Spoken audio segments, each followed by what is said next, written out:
Ladies and gentlemen, welcome to the 3-0 Take, where we talk all things Major League Baseball. Here's Kyle Corwin and Nate Reyes. It all starts right now. Welcome back to the 3-0 Take, presented by Chinook Cedary. This is episode 594. I'll be your host, Kyle Corwin. I'm here with my co-host, Nate Reyes. Nate. Casey, how are we, bud? We're down a man. Down a man. We're down a man. JB in the corner. Took a sick day. So a sick day, probably just opening cards, truthfully. Yeah, dude. Just licking his fingers, trying to rip those packages open. Probably just didn't want to be bothered.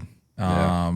But honestly, it's great because we can literally say whatever we want, like the old days. True, dude. And just not be, no fact checks. and not be checked whatsoever. It's kind of a freeing feeling. I'm back. Yeah, Nate's in his. This is his. This is where I thrive. This is his true environment right here. So this will be fun. But we miss Josh in the corner. Hopefully he gets back soon. But yeah, this will be. I would say next man up, but it's just us. Just us. Yeah, throwing it back. Just kind of throwing it back a little bit. I've got something I got to get off my chest. And right off the top. Okay, yeah, let's hear it. Let's hear it. I need to know if this is. You've seen those like Instagram or TikTok guys that are like gas or pass. Like they go to a restaurant, like try it, and they'll tell you. Have you ever seen one of those where it's pass? I feel like it's gas every time. It's gas every time. Maybe it's I'm gas crazy. every time. Okay, fair enough. In more ways than one. But my question is, and I brought this up with my wife. She was a hard pass, but I need to know if I'm crazy or not. Okay? I had a dream the other night that I was grilling. I was grilling a whole bunch of stuff. Just veggies and different meats and all this kind of stuff, right? But one of the things I was grilling,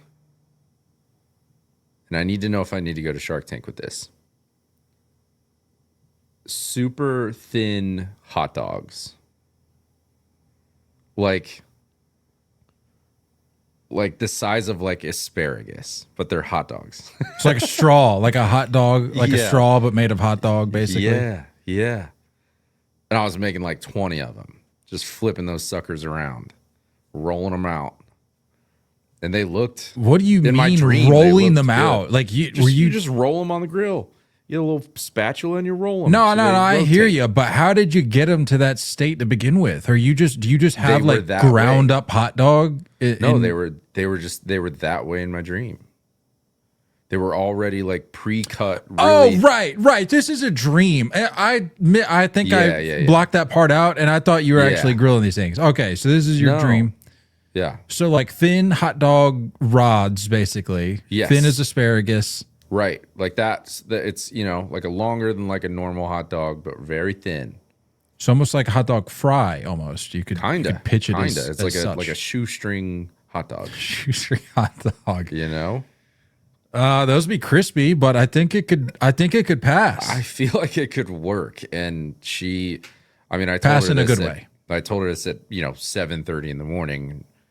Probably not the right time to deliver it, but I was like, maybe we've got something here. Yeah, I don't think shoestring hot dog is the right play to pitch at 7:30 in the morning. But it was fresh on my mind. I never remember my dreams. So I was like, I need to tell somebody about this now. Fair. That's how it goes. So, you gotta get those dreams out recorded before you forget. No, count me in as gas. I think I would try it. I think absolutely. Whether I continue to purchase / consume, it's up for debate, but I would most certainly try it. Yeah. They made chicken fries. I bet they called them crazy. The creators at Burger King. There's probably a couple people at that table that were like, what? Those things are unreal. And they're fantastic. Speaking of fantastic, you know what's fantastic, Nate? A nice dose of nostalgia. You know where I'm going with this? I think you know where I'm going with this. I think so. Justin Verlander coming home to the Tigers. This just felt right. I'll be honest with you. Yeah. And look, I put the whole.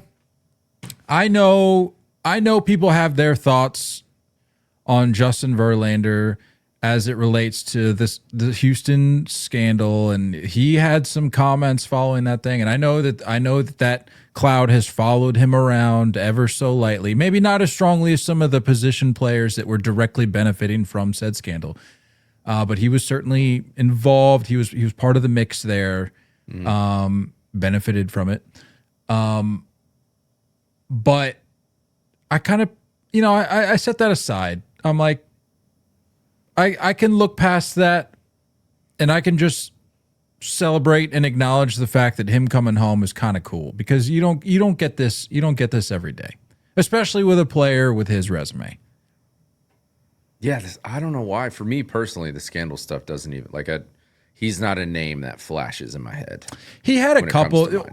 That's fair, and honestly, it rarely it barely does for me. But I do recall, and I think we even talked about it on here like years ago at this point. But he had a couple sound bites or a couple quotes after the fact where it was like putting your foot in your mouth a little bit. And I think and the fact that he's simply associated with that team, I think, carries a little bit of a stink to him for people. But I mean, I get it. I don't blame people. I just personally, I don't know, just doesn't really come to mind. But I like this. I mean, I feel like the Tigers have turned a corner, and they're trying to do something, and I think you could kind of spin this. I think it kind of seems like a retirement tour opportunity, right? Are we just going to put that out there? Are we going to get that out in the open? Is it? Should we break that news? Are we writing in Sharpie that this is Justin Verlander's final season? I think it depends on his success. I think if he does well, it's done. Should be done. But on the flip side, if he does poorly, is he the type of guy that's going to want to end on a high note, or is he going to be like, I'm washed, I'm out? I think he's got to end on a high note. I think he does. Well, I feel like this would have to be the year to do it, because you're going age-wise, you're going the wrong direction to be able to bounce back. Right. Getting older is not favorable typically in most scenarios. That's what's coming for you when you get older. The whole, I'm trying to figure the Tigers out, As you do with most teams. I feel like that's innate with most teams, really. I'm on the fence. I'm on the fence. What is Nate on the fence about? Truthfully. It's a good point. Shoestring hot dogs. I'm all in. You're all in on that. I respect the play. I don't know what to say, man. I don't know what's that rotation look like. What's to figure out. I'll be honest with you. I really like the Tigers going into 2026, and I don't think that's that hot of a take. That rotation that you mentioned, as of right now, you're looking at the Tiger, but not for long, Tarek Skubal holding it down up top, and then in the 2 slot, you got Framber Valdez, Jack Flaherty, Justin Verlander, and Casey Mize. I really like that rotation. That's not bad. That's not bad. And I mentioned it, I think even, was it last episode? Whenever Casey Mize?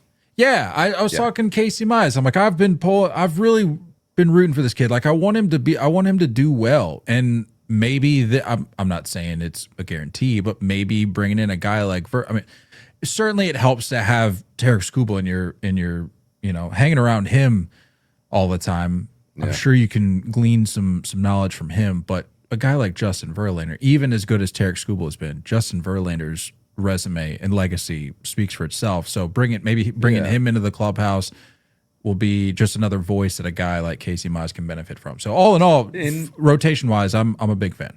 And even then, for like a Jack Flaherty, I think there's good point.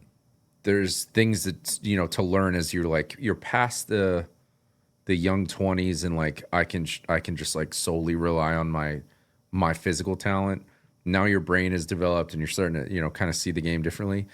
I think there's a new level that can be reached. But it's tough, man. Like Casey Mize, it's like you got like that pressure of being the number one pick, and everyone's like, "Oh, you're going to be the ace. You're going to be the face of the franchise," and it's like that just doesn't pan out that way most of the time. So like I think we can just be happy and accepting the fact that he's like a 3, 4, 5 starter, and maybe there's more to come. I don't know, but I do like the rotation. The Tarek Skubal stuff is just scary, dude. Like it scares me. It scares me that it's like being so mismanaged in a way that like you don't know what's gonna happen. If they have a really slow, rough start, like does he get traded before the deadline? Do they mismanage this and like hold on to him and try and make a run? Like I don't know. He's not gonna be. We don't know. We, as in the baseball community, don't know exactly how it's going to go down, but I think we, at the very least, know that he's not going to be a Tiger for long. And I think we've known that to be the case for some time, just because what made you think that they were going to really go for it with Skubal regarding a contract? And I think the way that this arbitration process went, I think it's only muddied the water that much more. And if you've got your back-to-back Cy Young winner, Ace, bringing his Cy Young awards to the arbitration hearing as evidence, I just don't know how that relationship can, I don't want to say recover, but I just don't know how that blossoms into a long-term extension, Especially when you got like a snake on your shoulder just whispering into your ear of Scott Boras, dude. That guy is just the worst. I don't think, I love what the Tigers have been able to do as of late, just organizationally, but I just don't see them ponying up what's going to be needed. I get that, but like what I'm saying is that like, because right now, if you look at the situation, they kind of look like they could go for it this year. And what especially if they're in a position in an after AL. the deadline? Yeah. What if they're in a real good spot and they're like, let's buy? Well, we kind of saw that this year. And then you're not moving Skubal, and then you're not recouping anything. He's just gone. I don't know, man. It's a strange spot. I think they still got to get some hitters though, don't they? Lineup wise, the projection that I'm looking at, it's got Colt Keith, Gleyber Torres, Kerry Carpenter, Riley Green, Spencer Torkelson, Wenzel Perez, Zach McKinstry, Dylan Dingler, Parker Meadows. Yeah, need a couple bats. Getting late. Yeah. Sure I agree with you, but I mean I know I prefaced all this by saying I like where the Tigers are at and all that, but I agree with you. It could certainly benefit from a little bit of pop, especially in that park. But yeah, and as cool as it was to see Spencer Torkelson have his moment a little bit, can you really count on that? Yeah, I don't know. I mean, the only truther in there for me is Riley Green. I think Kerry Carpenter's coming, but he hasn't really broke out yet. Yeah, they need some sticks, dude. I don't know how or when, but they need it. Anyway, back to the retirement tour thing. Are we just like done with like the gifts before first pitch, like the other teams giving you cool stuff? Who was the last guy we saw do that? Pujols?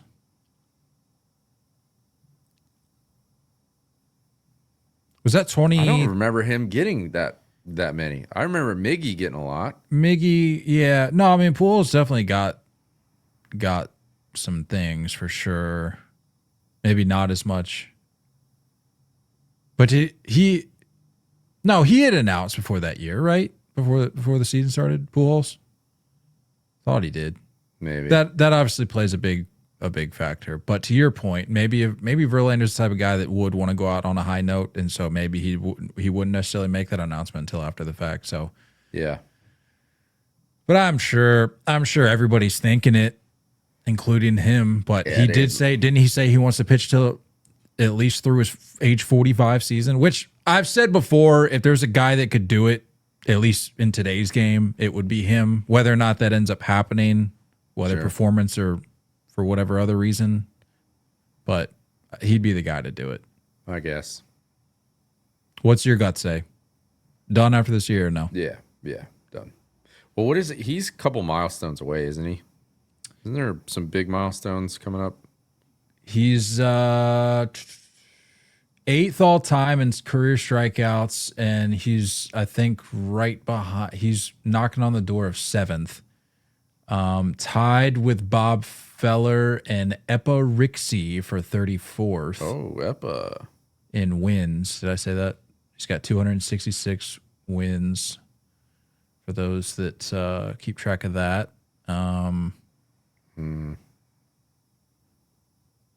it's over 3,500 innings. 3,500 strikeouts. I mean, it's not like it's any big milestone, I guess, that's within reach. Yeah, I mean, he's pretty much he's etched his he has long since etched his resume. At this point, he's just climbing the ranks. I will say though, throw a little respect on him. He made 29 starts last year.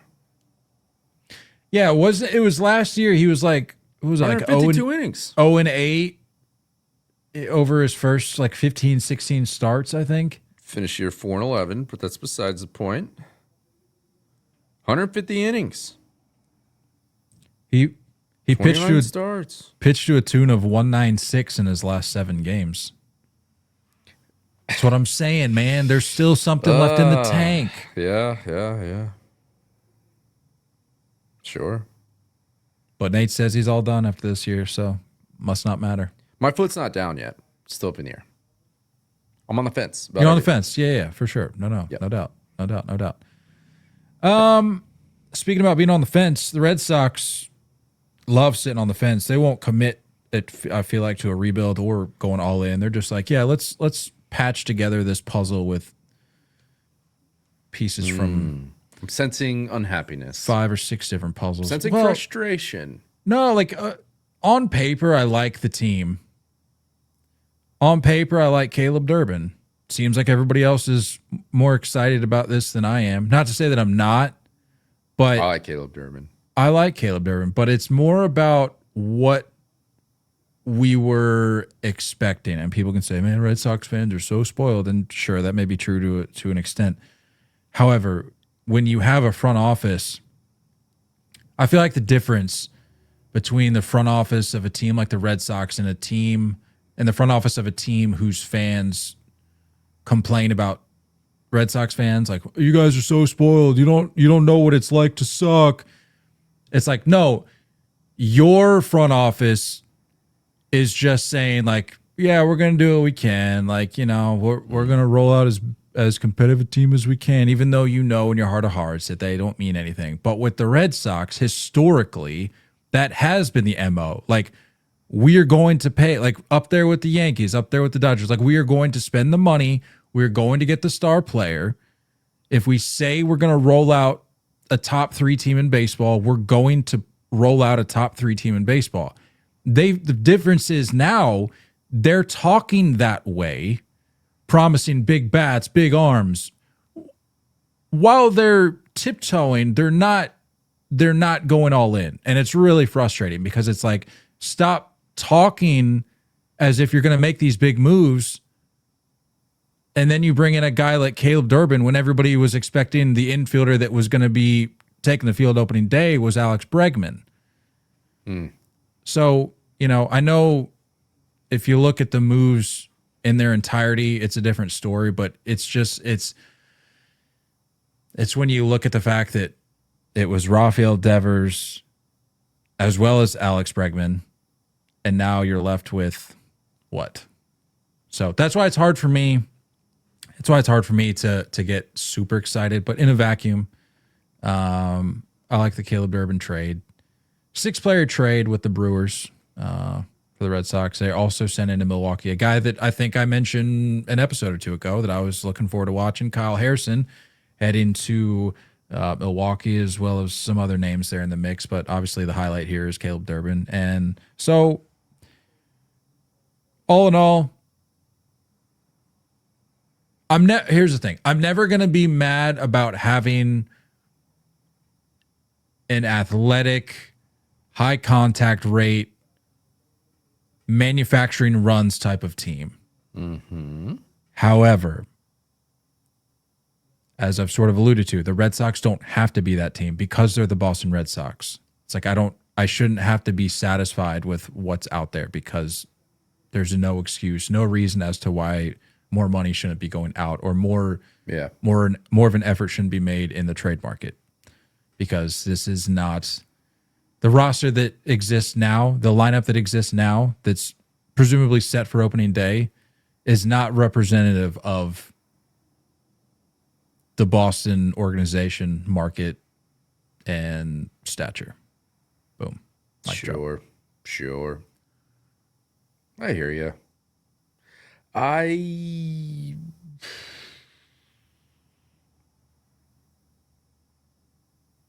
don't know what to make of them either. Like I feel like I'm kind of nervous because I feel like they are going to have a solid team. I think this is a 90-win team easily.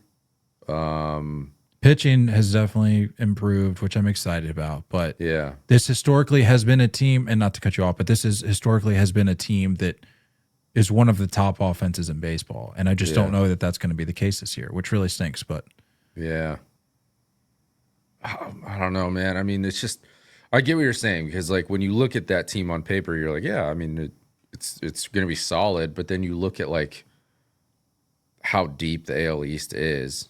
It's like it's hard to say that this offseason for the Red Sox is able to compete with a Blue Jays team that seems to be gaining momentum and making moves in a positive direction. I don't know. Whatever. The Fenway Group. FSG. Aren't they working on a little something to mimic the Battery? I know that, like, obviously there's streets that close during games, and like you kind of already get that vibe around Fenway, but I think that there's like an active. They've got the MGM Music Hall at Fenway, and that's already there. I think I saw it when I was there. It's been there for a little while, I think, but 2022. So it's been there for a few years. I think that was one of, if not the first steps in that direction. To be quite honest with you, I'm not entirely sure, but I do know what you're referring to. That I think there's something like that in play. However, it's just difficult with the land or lack thereof that exists in that. I know there's like in that proximity. I don't know what direction it is, but if you were to go like straight out right field, and there's like some homes back there and stuff. There's like those townhomes, like those it's literally like people. I think people hear that and they're like, "Oh yeah, sure." Like yeah. It's like no, it is literally dropped into the middle of a neighborhood. Yeah, it's just interesting. And like I know we talk about how they can and have operated like some of these other bigger markets, some of the biggest markets.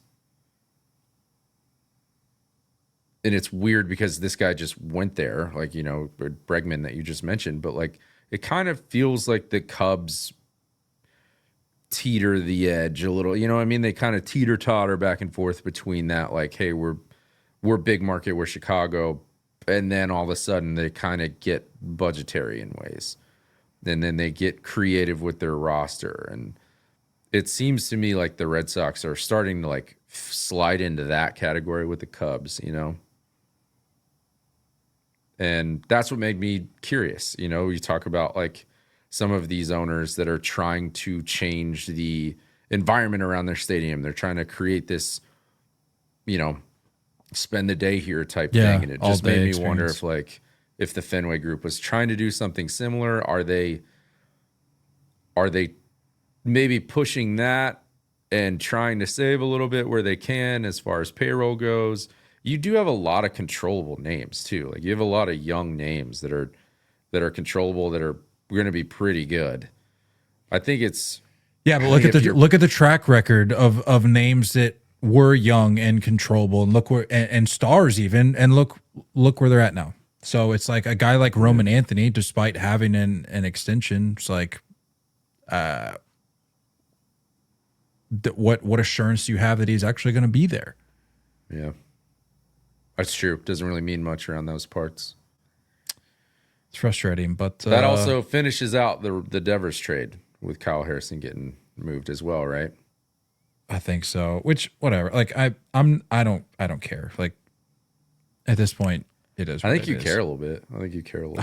No, I really don't. Like it's the same thing with the Mookie trade. Like we were holding on to Connor Wong, and people were like, "All right, we got to wait for the last domino to fall." It's like we're so far removed now, and not that we're so far removed from the Devers trade, but it's just like that's what sits so weird with me is that it's just that quick of a turnaround. We're talking less than a year. That's what I'm saying. All of these names were moved, and it's like, just a disastrous thing. I know it's obvious. I'm not saying anything new, but it's got to be one of the worst trades of all time. It was. We can safely say now that it was a salary issue. It wasn't.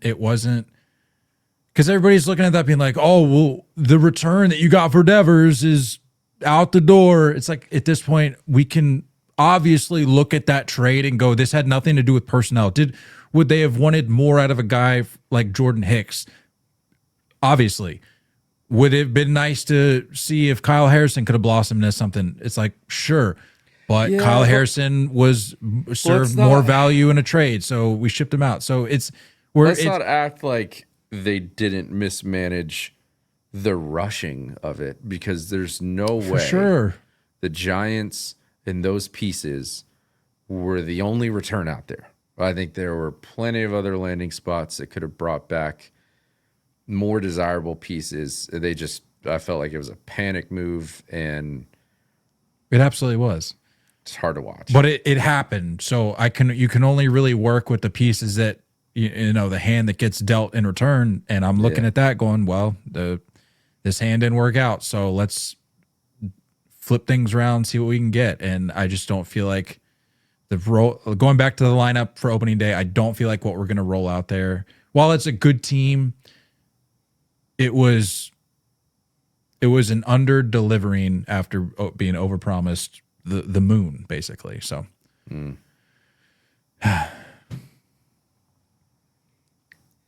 tough stuff, guy. Tough stuff. You know what's tough is this Andrew McCutchen situation, further prompted by the Marcell Ozuna signing, who is heading to Pittsburgh on a 1-year, $12 million deal. Safe to assume that the Pirates don't want Andrew McCutchen patrolling center for 162 games. So I think we can safely say that this is the end of the road, or maybe not safely, but it would be a safe bet, I guess. I mean, maybe he comes back in like a role player type of scenario, but I don't think that he wants that. I don't think the front office wants that, and I don't think the fans want that. I think it's just done. I think it's done. And he's pissed too. I don't know if you've seen the whole thing with like his socials. His responses, no. I put out this like hype video, which you may have seen. It was the one with like the NF track to it. It was basically just kind of like this, showcasing of him putting in the work in the off season kind of thing.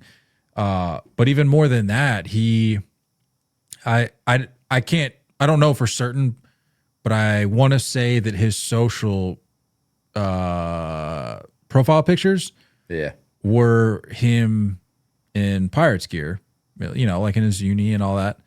Apparently that's been swapped out for just like general. I think it may have even been like a logo or something, but general may have even been a logo.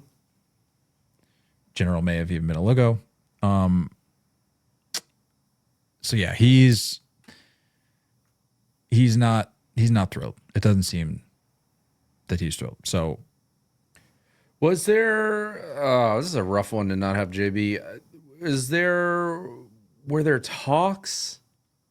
Did they stall? Was McCutchen playing hard to get? Was he not getting a call at all? pour one out for our guy JB. Go Pirates!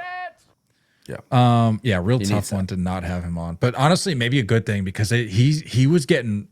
We love JB. Don't get me wrong, but he was getting really worked up about the McCutchen thing because rightfully so. He views him, our guy JB, views him as a franchise legend, and he is, and he's earned that title. However, what I won't hear is that he needs a farewell tour season in 2026 because he's been with the Pirates for the last 3 years. Yeah. And every one of those years, I feel like very well could have been his last year. So it's like, what exactly do the Pirates owe him other than just being like, hey, man, this has got to be it. This has got to be the last year. Like, we can't just keep dragging this out year after year. And people might say, like, JB might even say, well, that's disrespecting a franchise legend. It's like, no, because he obviously has been around the franchise for many years, but more recently is the point that I'm trying to make is that he's been with the Pirates for the last 3 years, and it's been relatively abysmal. So it's like, yeah, I don't think we give farewell tours to non-Hall of Famer locks. And then I was just looking at the numbers, and I don't think he's a Hall of Famer. Hall of very good. Appreciate your service.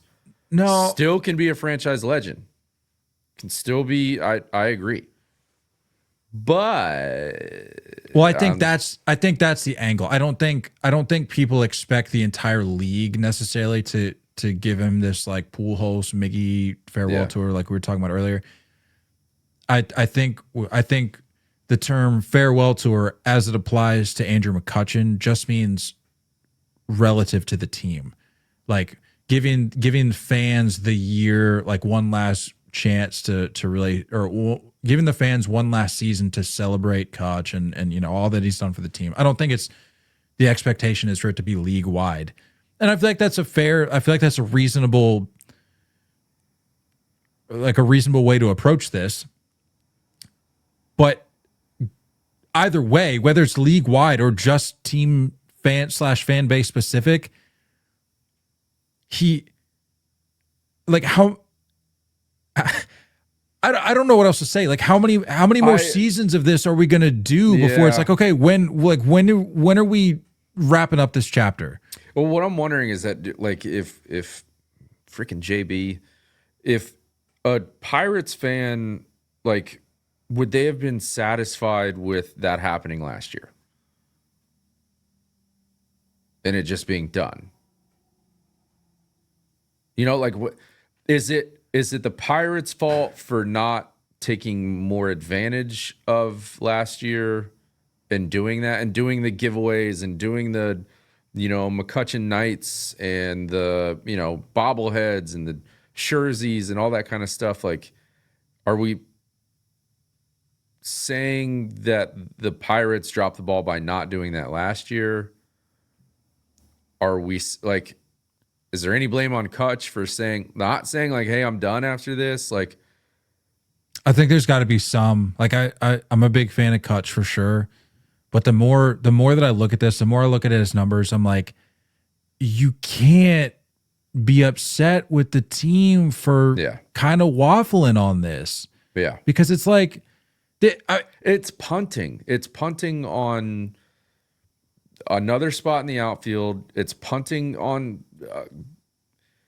kind of being competitive in that spot in the lineup every day. Exactly. And you're putting the team in what I believe, an unfair position by looking at them, just staring at them with their hands out to the side, being like, you're going to bring me back after posting a 700 OPS last year in 135 games. Like, what do you expect them to do? I get it that he's a franchise legend, and I respect that. And he's earned his rightful place in the Pirates Hall of Fame, as it were. But it doesn't justify bringing him back for another year of what you can probably imagine will be a sub 700 OPS season with minimal offensive impact. I understand the leadership element. I understand what he means to those fans. But to your point about being competitive and having guys on the team right now that I think that whether or not the Pirates are serious about building around Skeens in the foreseeable future, you have guys that could make an impact. And I just don't know how much you're detracting from that by bringing Kutch back for another year, given that he's done this quote-unquote farewell thing for the last 3 years. I think they've had an okay offseason. Now, the fit of Marcell Ozuna, it's just ill-timed. You know what I mean? It's poorly timed in the fact that, like, I know I've seen the takes of, like, you go from one of the most likable guys in Kutch to one of the least likable guys in baseball. Talk to me in July when he's, got 30 bombs up and is, providing some protection in that lineup for some other guys. Now, the configuration of this lineup is a little interesting. There's a lot of DHs involved. But I don't know, man. I mean, they're getting dudes who can hit. They're adding pieces in the best way they can. And I would say that bringing Kutch back would maybe kind of damper the offseason and confuse the message moving forward. Like you said, like at the very least, you can try to build around Paul Skeens. Is he likely gone? Yes. Does everyone see that in the wall? Yes. But can you at least try and get creative and try and show him that, like, hey, we're going to do stuff. It may take a little more time for our organization to build around you, but we're going to try and do stuff. And they did that by bringing in some names, and there's a lot of young talent because obviously they've been in the dumps for a while. I don't know. If I were a Pirates fan, I would feel better about the position we're in right now than last year. And for Kutch to sit here, to sit here and say that Kutch not coming back completely robs the entire offseason and any hope going into next year, it's like, nah. There's too much bias there. I don't know if I blame him. No disrespect. No disrespect. Well,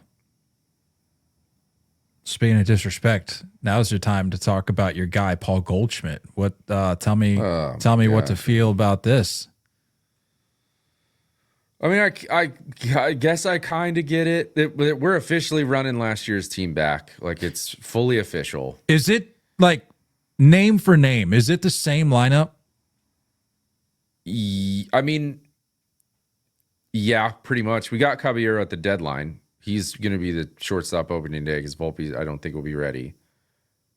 The subtraction of Devin Williams, Luke Weaver from the bullpen, and then Ryan Weathers getting added to the rotation. Like, outside of that, that's it. Like, it is the same lineup team. Wise. Yeah. Like, starting 9, it's going to be name for name. Yeah, post deadline, yeah. McMahon at third, Caballero at short, Jazz at second.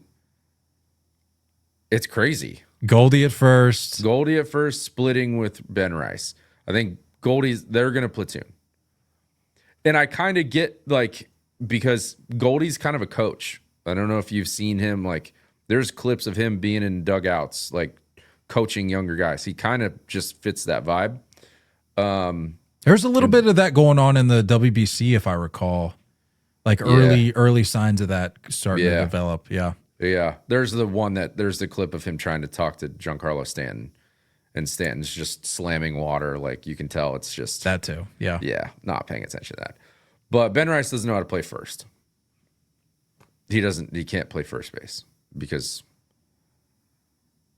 our organization keeps players in a position and doesn't expect them to ever get to the big leagues and play another one, and then scrambles when they get there. So they love to do that. But yeah, I mean, I don't know. Like,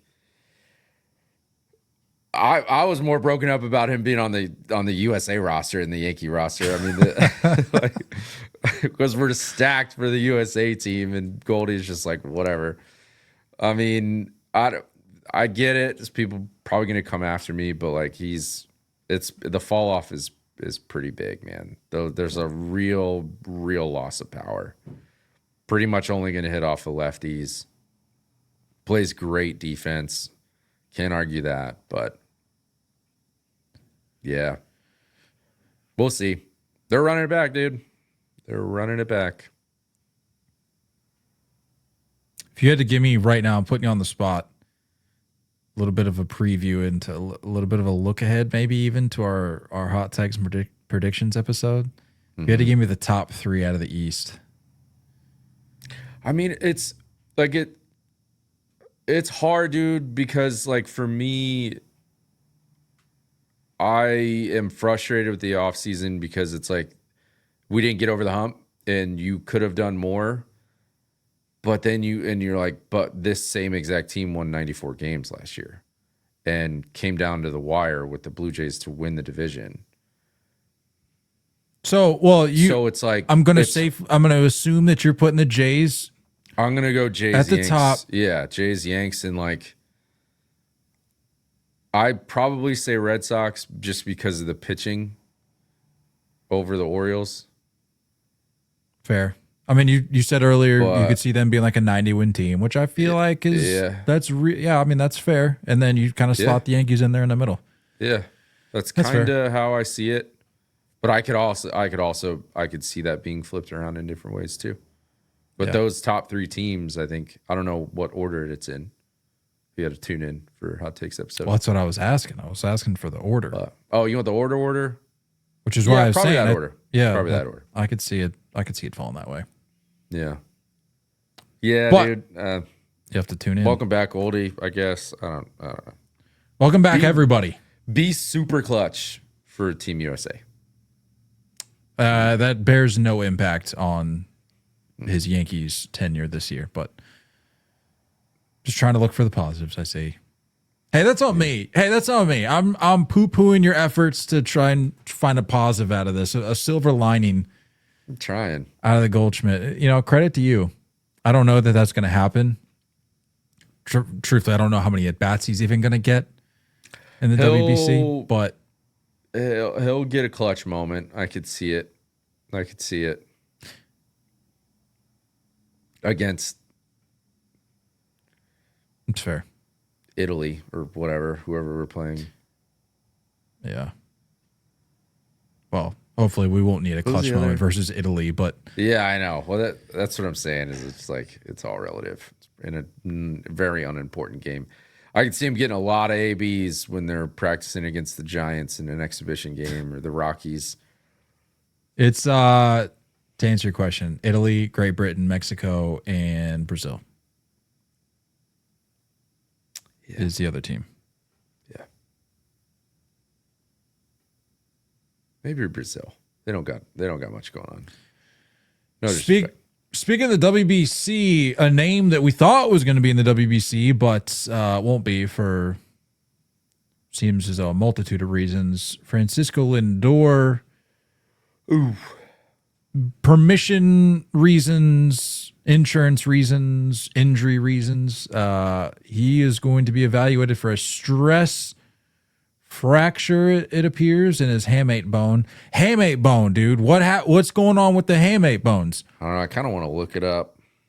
Where is it in the hand? I think it's at the bottom. Isn't it like at the bottom, sort of below the like fleshy part here on the base? Am I misremembering? I think I had a hamate issue when I played in college. Shows it like right there. Yeah. Like in this vicinity. Yeah. I think I had in it. It's a real common issue in baseball just because of the impact that spot takes. You had it on which hand? Honestly, don't even remember. It wasn't. Well, it wasn't like it wasn't a fracture or anything. But I just remember that spot takes a beating. Like I'm not gonna say that I had to deal with what these guys are dealing with, but it makes me feel like it's bottom hand. Yeah, and it makes me wonder if because some guys have the knob right there, right, kind of hang down low on the knob. That's how I was. Yeah. But he's a switch hitter, so it's kind of hard to tell on Lindor. True. But there's another hamate bone out there that's been damaged. Which hand was it for Corbin Carroll? A couple. Corbin Carroll, Jackson Holiday. I don't know if you saw that. Jackson Holiday too? Yep. So we got Lindor, Carroll, Holiday, all with hamate bone issues. Holiday is getting surgery. Lindor is going to be evaluated. Corbin Carroll broke it. Will undergo surgery. Oh, that was today, Wednesday. So another name, WBC related, Corbin Carroll was supposed to be in that tournament. Will no longer be in the tournament and is questionable for opening day as well. So yeah, this hamate thing, man, making its way, downtown. I was just gonna say, sort of like a little bug making its way around the league, but hopefully it stops with these guys, because you'd hate to see, because that just seems like such a nagging just an injury that even when you come back from, it's one of those injuries I feel like, or surgeries even, that's gonna sort of stick in the back of your mind where you just don't feel quite at ease when you're up at the plate, It's crazy. I wonder if there's like a protocol of I've been feeling this all off season. You know what I mean? And then the team just being like, well, get to camp and we'll figure it out when you get here.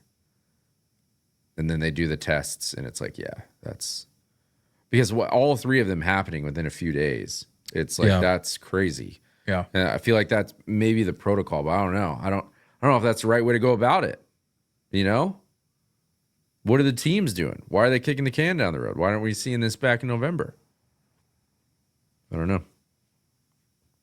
Well, I mean, it's certainly a case by case situation. Not safe to say that not all of these injuries are popping up early enough to where it makes too much of a difference. But to your point, that's a broader conversation, really, to be had, is some of these injuries, not necessarily the hamate bones, but some of these injuries, these guys know about it at the end of the previous season. And then they roll into they go, well, we're trying to rehab it. And then you hear about, well, they're going to undergo season-ending surgery in mid-February. And it's like, feel like we could have gotten ahead of this, but here we are. Yeah, I don't get it. Tough blow. Tough blow for Team USA. Tough blow. I don't think Puerto Rico had it, but tough blow for the Mets. But what else is new? Puerto Rico could have made a run. Shout out Puerto Rico. I'll be there for the coming days. When you're listening to this, I will literally be in Puerto Rico. On the beach. It's hard to say. They got a Costco down there? Get out of here. Dead serious. Yeah, Meredith's like, we might hit up Costco. We're going to have to stop at Walmart, pick up some snacks. I need reports on what that That's a great point. I hadn't even thought about exploring what the food court situation's like down there. I need to know. Huh. What if there's shoestring hot dogs in there? Food court? Okay, let's not get ahead of ourselves. Speaking of not getting ahead of ourselves, how dare we think that Kris Bryant was going to be ready for opening day? My man can't catch a break. Well, I mean, he's caught all sorts of, all done physical breaks, but he is on the 60-day to start the year due to his, quote, chronically bothersome back. Does he forfeit salary if he retires or something? Does he leave money on the table? What are we doing? He is retire and go have, it's a 10-year anniversary for the Cubs. Go celebrate with your former teammates. Have your moment in the sunshine. Wave to the people, and just disappear. Is that a threat? Yeah. I'm gonna have to bleep that out. I don't want people knocking on our doors. I got a text from the Montforts saying this is what needs to happen. Oh, is that what you got? Is that what it says? Yeah. I'm well connected in Colorado still. I believe it. They got a mafia out there? Yeah. Got a mob? Mafia is what they call it. Oh yeah, no doubt. To answer your question, he's owed $78 million over the next 3 seasons. He has played 170 games since signing a $182 million 7-year contract before the 2022 season.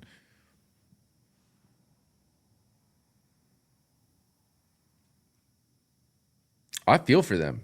I feel for the Rockies. I mean, it's rough. It's a tough situation, but at this point, it's like you can't bank on this guy for anything. So it's like, yeah, it sucks for the Rockies, but them getting this news should have come as no surprise to them. Yeah. And again, it sucks for both parties involved, but it's like, okay, yeah, sure. I mean, what's new? Yeah. But dude, we've been doing this podcast a while, and we have not talked about Kris Bryant really at all. If you think about it, like in the grand scheme of things, it's been a minute since he's been good, huh? Or even relevant. No disrespect, but like he just hasn't even been available for us to even talk about it. It's kind of weird given the way his career started out. If I could type, that'd be great. Okay. Let's see. The last closest thing he played to a full season was 2021. Played 144 games between the Giants and the Cubs. Since then, it's been terrible. Man, it's been bad. Holy crap. Overall, I mean, this is just a very unimpressive career when it comes down to it. Sorry. What a fall off. 7.3 WAR in 2016. Obviously won MVP. Just nothing since, man. It's too bad. Few more injuries / surgeries to make note of. Anthony Santander will undergo, or I guess he already underwent surgery this week. He undergone surgery to repair the labrum in his left shoulder. He'll be out what they're estimating to be 5 to 6 months.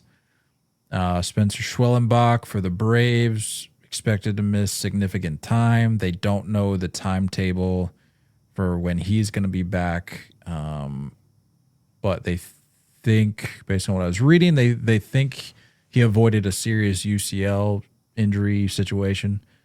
So Braves cannot catch a break, dude. They cannot. Yeah, that's a tough blow for a rotation. That's a wrong blow of the wind away from utter collapse. Yeah. Just personnel-wise, injury history-wise, just not a good. Do you think it's like the situation. 49ers? Do you think they just have like a electric magnetic pulses running through their field, messing with them? I heard about that. That's crazy. Isn't that crazy? The fact that, the scariest thing about that whole 49ers thing is the fact that they said that they would look into it. Yeah. Like, if there was nothing to be concerned about, they'd be like, you all are crazy. Like, take the tinfoil hats off. They're like, we'll do our due diligence. It's like, something. Yeah, dude. There's no trees growing over there. That's crazy. Yeah. Wow. Don't know if that's the case. I hope it's not the case for Atlanta, because we were just there, and we're there for a good, just breathe better part of a week. Yeah. So hopefully nothing crazy there. Selfishly, like you breathe it in, do you? Probably not. Just absorb it. just absorb it. You just feel it. Your body just kind of takes it, you know.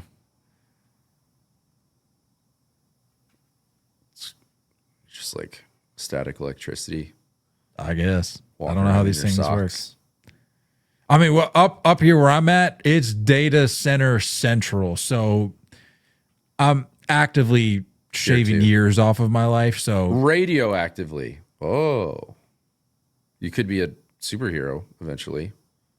yeah, maybe it takes, you know, at the fork in the road where the left is, you know, death. Maybe the right is I end up being a superhero. Who's to say? Only one way to find out. What would you do? What would you want to be?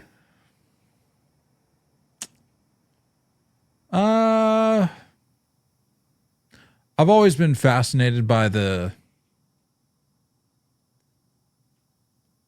sort of, well, I guess to boil it down simply, the whole invisibility element. I feel like that's kind of cool. Sure. I'm going to take teleportation. It's a no-brainer for I mean, if I could combine the two, that'd be top shelf. Maybe that's something that would be worth considering, you know, if they want to take a movie and run with that. I mean, how many superheroes do they have like doubling down on why don't they get more than one skill sets, you know? I'm out on Superman, by the way. He's got too much. There's a balance. You can't have everything. Well, that's why he's Superman. Out on that. I think that's the entire I think that's why I like Batman. Foundation He's literally there. got nothing, just some money. Iron Man's my guy. Iron Man. Big Iron Same Man thing. guy. Arguably same thing. He's just got some money. Just got money. Yeah. Big respect. These guys, however, are not Iron Man because, you know, for obvious reasons, as we've already talked about. And lastly here, Reese Olson will miss the 2026 season after a right shoulder procedure. We were just talking about him too. Last Yeah, week. another name that I feel like I was really excited about. But he'll be out for this season. But we already talked about what the Tigers rotation looks like. I think they'll be okay on that front. Maybe that was the reason for the Verlander reunion. Yeah, I mean, what I was reading is they said that might have been part of the reason that contributed to, you know, the Framber thing, the Verlander thing, that whole deal. So because something like this, I'm sure you would have known about. Yeah. So. And I think his surgery was like early February. So for like February 2nd, I think. So Aren't you, for you personally, just like, aren't you just kind of waiting for the ball to drop on somebody at some point during the spring training? You're like, is our season just going to get freaking topsy-turvied at some point? yeah. It's with every team. Yeah, no. No team is immune to a spring training bomb dropping because we see it all the time. I hate it. Speaking of dropping, did you see the giveaway that the Rangers dropped? Me gusta. Very creative. I like that. I had to put out of my mind the creeping thought that was in the back of my mind of being like, this is kind of weird.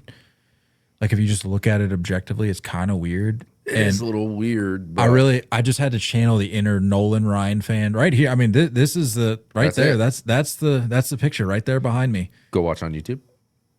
Shout out YouTube. Yeah, please do. Also, go follow the show on YouTube. Please. And while you're there, just hit the subscribe button. Honestly, if you're into watching podcasts on YouTube, just add us to your list, add us to your collection. Yeah. Just come hang out with the boys, especially when JB's here. JB.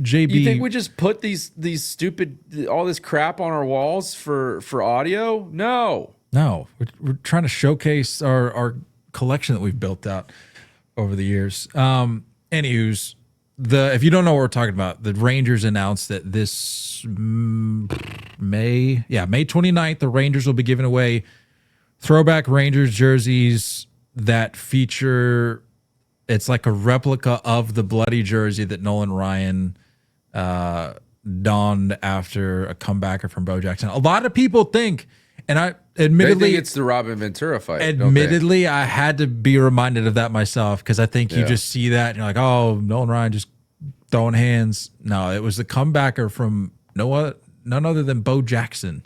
Yeah. A lot of people forget that, but people are like, wouldn't it make more sense to give it away versus the White Sox instead of the whoever they're giving it away? I don't know who they're giving away against, but yeah, people are like, no, it has nothing to do with Robin Ventura. So anyway, pretty Bo sick. Jackson, was he a White Sox at that time? Royal. He was Royal at that time. Yeah. But yeah, super sick giveaway. Would definitely get one if I would definitely go to that game if I was in Texas, but I'm obviously not, so I can't. But that would be one. I'm not one of those people that is like, oh, I got to make it to the park for this giveaway. It's like if I miss it, I miss it. But like if I'm there, cool. Like whatever. Like if I catch a bobblehead day, awesome. Yeah. But I'm definitely not going out of my way for a particular giveaway. I mean, it would really have to just blow my socks off, you know. Yeah. This could be one of them. This is rather unique. And I'm most certainly putting a bow on that point. I'm most certainly not buying these things off of eBay because I know, and no disrespect to people that do that. I get it. If you really want something and you're like, well, I can't because I don't live in that city. I get it. But people mark those things up like crazy on eBay. Sad. Like the eBay or the bobblehead market on eBay, insane. I'm like, I'm not spending 150. Is it the mob? Yeah, probably. It's like I don't want to spend $150 to $200 on a bobblehead, but that's just me. Mobblehead. Moving on. Man, the mob getting a couple references tonight. How about that? Keep it on the DL moving forward. Yeah, I probably shouldn't talk about that. Or we'll have a horse's head in our bed. Isn't that the Andy Dwyer line? Yeah. Isn't that what he says? I'm trying to remember exactly what he says, but it's I think it is. He's like something. Yeah, he's talking about the mob. He's like, or you'll wake up with a dead horse's head in your the insurance bed. guy where they go to lunch. Oh, And Michael Scott's like, yeah. up the gabagool. Sorry, what? If it's not on the side, I bring it back, or I'll send it back. Great episode.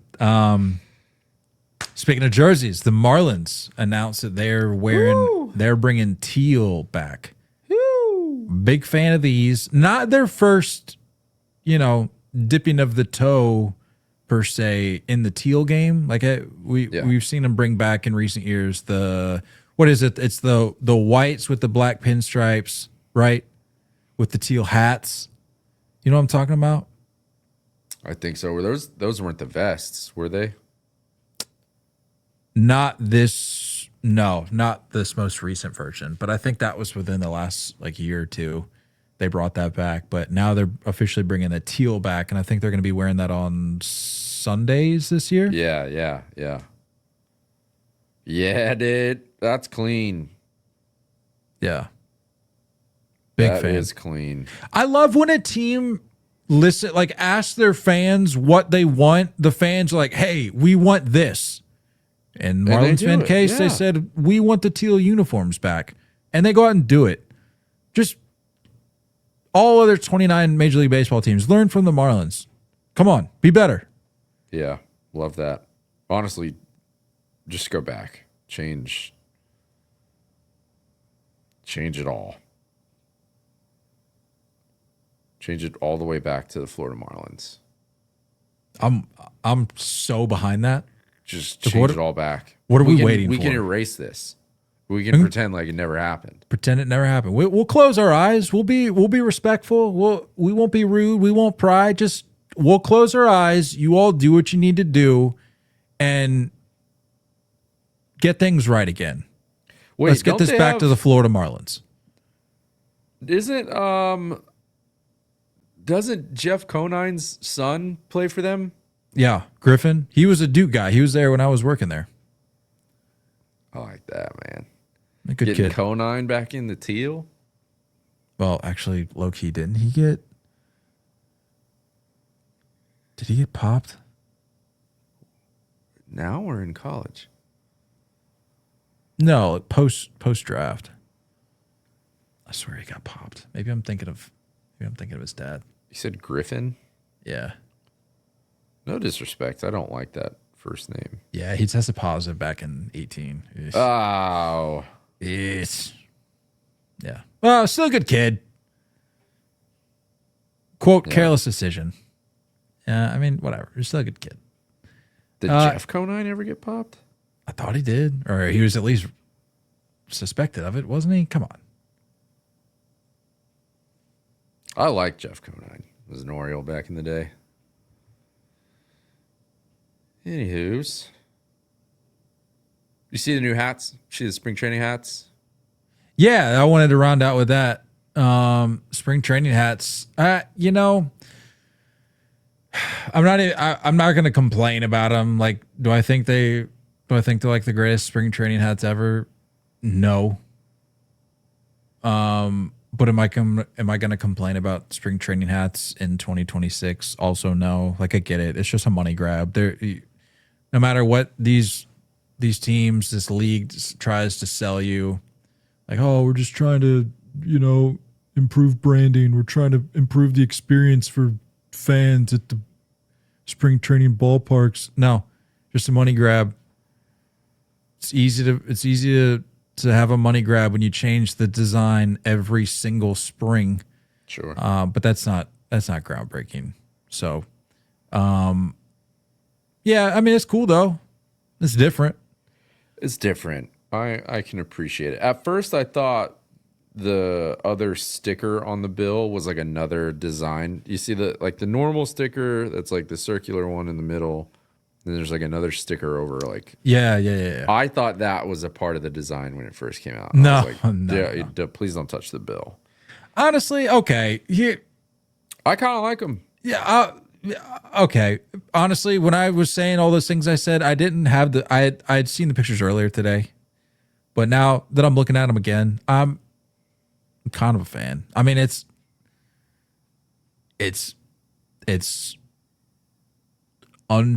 non-traditional. Right. It's unorthodox. That's the word I was looking for.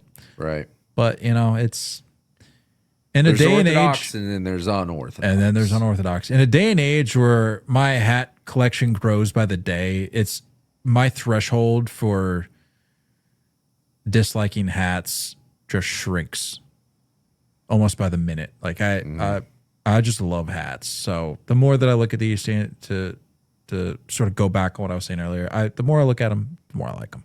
The A's one is kind of sick. A's one is sick. The pink just pops with the yellow. A's one is sick. The Padres. I was gonna say the Padres, but that it's also that yellow pops a little bit. I like that. Rockies. The White Sox isn't bad. Yeah, White Sox looks good. Rockies is pretty solid. Yeah, man, I like them. I like them a little more and more. But anywho's, lastly here, we'll finish up with Murray's question of the week.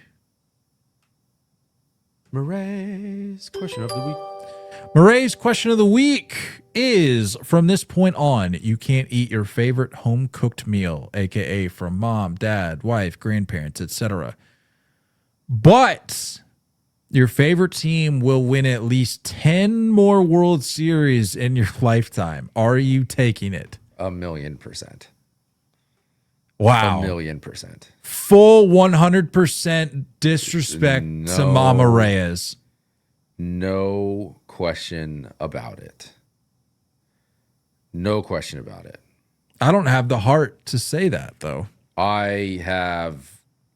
She would understand. She would understand. Now, here's the thing. I would like to think mine would too, but I just don't have the heart to say it. Mind. I guess it is home cooked meal. Because like for me, I cook at home, my home. I do the cooking. Yeah, so you can you'll pass on your cooking if it means 10 World Series, but yeah. But the rest of the fam though, any like family favorites that you've grown up on, you're just saying no to for the rest of your life? Yes, I would do it for multiple meals. You could pick out every family member, and I would cross off their top for 10 dubs. That's cold. Yes. That's fair. I mean, that is a lot. I feel like that's an unfair number to set it at. I mean, like, that's a lot of World Series. I would have done it for 3. I would have done it for 3 rings. That's fair. Yeah, I mean, who's to say how much time I've got left with these data centers up here? I mean, that's right. That's right. I need to see one soon again before it's too late. Yeah. Don't take advantage of it, you know? That's I mean, what are the meals? What meal are you saying goodbye to? Honestly, I hadn't even gotten to that part of the thought process. That's the next level. It was the next thought. I think I immediately was just like, I don't know if I could just be like, no, I'm turning down my favorite home cooked meal from mom or from the wife, you know? Yeah. Do you have a favorite that Meredith makes? There's a few. Because I mean, my mom, you got to remember, she's from Southwest Pennsylvania. So, and I'm sure we've talked about this at one point or another on here, but it's casserole. Heavy on the casseroles, the butter, the salt, the dairy. That's pretty much what I grew up on. So I'm thick boned. Yeah. There's no lack of meat on the bones here. Big time. So it's probably like I love a good beef stroganoff, and people are going to be like, "Are you insane?" Love beef stroganoff. But that's one of my favorites from mom for sure. And that's just off the top of the dome. I'm sure if I thought about it, I could come up with a much longer list, both for her and for Meredith. But see, I wonder. I'd have to say goodbye to my mom's chicken tetrazzini. I'd have to say goodbye to that one, and that's a tough one to say goodbye to. I don't even know what a tetrazzini is, but it sounds good. It's great. It's great. Zini. That sounds like a pasta. Is that a pasta? Yeah, it's like a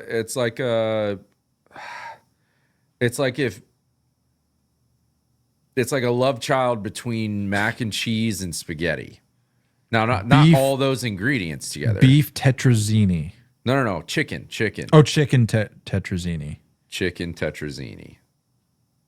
And you bake it. This is kind of like you bake it like a lasagna. Almost. Oh, weird. I thought this was like a red sauce meal. This is not a red sauce meal. No, it's like cheese and chicken, and it's done with like spaghetti noodles.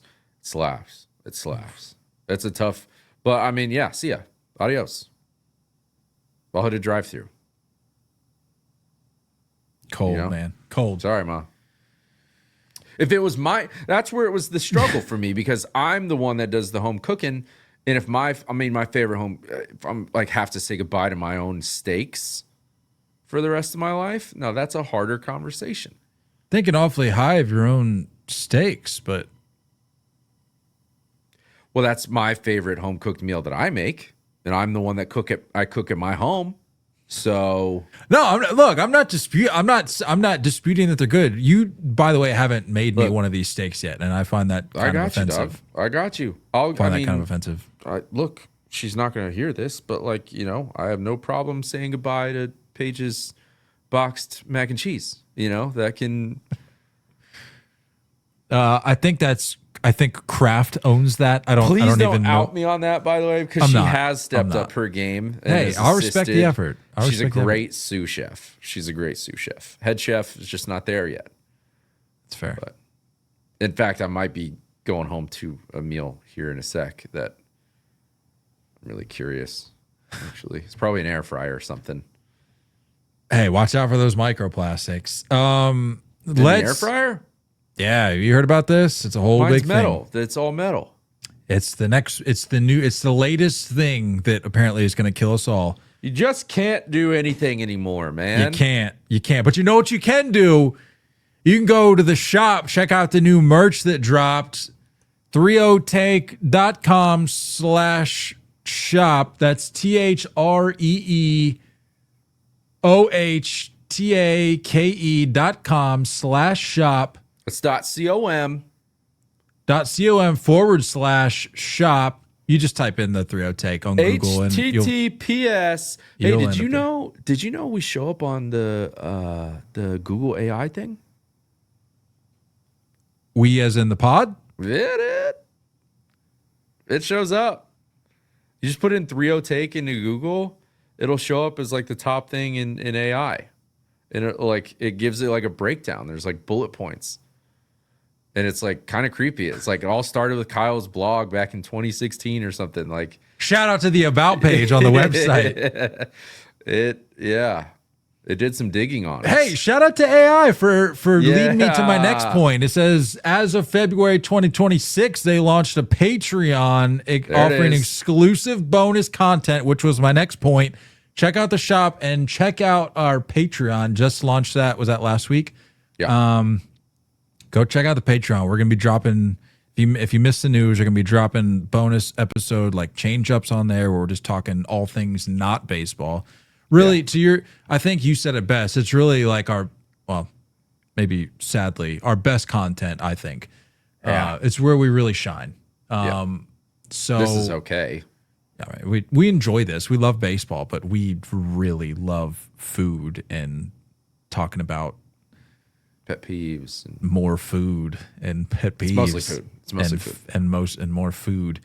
But yeah, check out the Patreon. There'll be things popping up as the year goes along. But for a cup of coffee every month, you can support your boys and you get some good content out of it.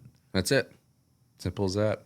And that's small cup of coffee, by the way. Small. It's a small cup. As we talked about. In this economy, that's all I got, man. This was a packed pod. A lot in there. Creeping towards it, man. We're creeping towards it. Creeping towards that hot takes episode. That's going to be. If all things align, if the stars align, if everything falls into place the way it should, that's episode 600. We should cook up a little celebration for that. It's a big deal. Especially JB in the corner. We'll have fun with that. Yeah. We'll have to loop him into the mix this year. That could be a 4-hour episode. It's that could very be possible. I'm prepared. I'm here for it. It's fine with me. All right. Cool. Let's head on out. Go get your mac and cheese. I think it's an air fryer thing. Or something with lettuce. She decided that we needed, the long, what's the long lettuce? It's not the ball. Yeah, not the head. It's the long lettuce. stalks kind of thing. Yeah, kind of like those, right? Yeah. We went to Costco the other day. By the way, oh boy, what have we stumbled upon? We just spent too much money there. So much money. This is from Costco, by the way. You don't go into Costco telling Costco dude. what you need. You let Costco tell you what you need. Costco tells you. Manhandled me. All right, what did you get at Costco? Or lettuce or stalks. Or something. The lettuce things. Yeah, sure. yeah. Yep. It was like a 6-pack of those for $4. She's like, we'll have salads, and I'm like, what? For a month? Like, what do you mean? We had to give them away, dude. The greens go quick. Not at Costco, just in general. The greens go quick. It's like, oh yeah, we'll have salads every night this week, and then by like night 3, it's like, I think these are going bad, dude. I know, and I panicked because it was freezing in there. That cold. The fridge section. I'm like, the fridge. Get me out of here. I don't care what we get. Get me out of here. I'm stressed. Anyway, so it's probably that with like salmon or something. That sucks.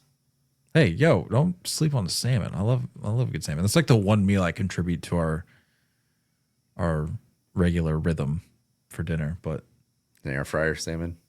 No. Are you out on the air fryer, by the way? Are you saying you're done? I'm just saying be mindful of it. I'm just trying to, it's a little PSA. I'm not out on the air fryer. I mean, public service announcement. Yeah. But no, I'll skillet up a nice little salmon. Bacon. I take it back. I'm not doing the skillet anymore with salmon. We've baked our last 2 salmon dinners. Way better. Really? But keep an eye out for those air fryers. But that's all I got. Good stuff. Don't go chasing curveballs. Love you all, and as always, looking forward to talking more baseball with you guys soon. Until next time, stay filthy.